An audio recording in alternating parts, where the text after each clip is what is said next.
বিএনপির যে প্রাণ, তৃণমূলের সাধারণ ভোটার এগেরে একটাই দাবি, ১/১১ সংস্কারবাদী আমরা মানি না এবং কেউ মানে না, গোবিন্দগঞ্জের মানুষ মানে না।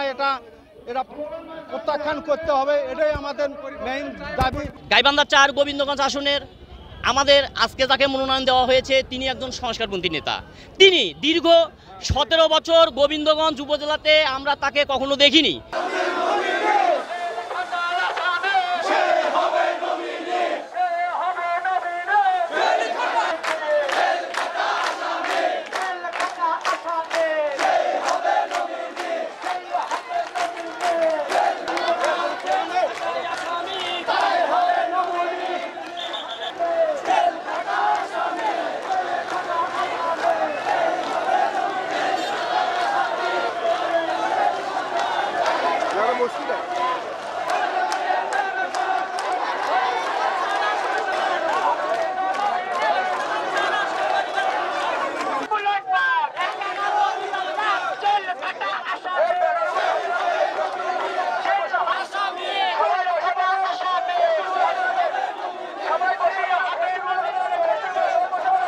গোবিন্দগঞ্জ ৪ আসনে ভারী কবিকে নমিনেশন দেওয়া হোক।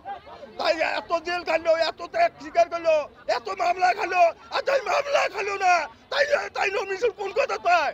লিঙ্কন বিদেশ থেকে আমরা ওরা চিনি নেই, উনি কেন নমিনেশন পাইলো? আমাকে নমিনেশন ফারুক কবির লাগবে। এই গোবিন্দগঞ্জ আসনে অনেক ত্যাগী নেতা আছে, আমরা তারেক জিয়ার কাছে আকুল আবেদন তিনি যেন এই আসনটির মনোনয়ন বাতিল করেন এবং ত্যাগী নেতাদের মূল্যায়ন করেন।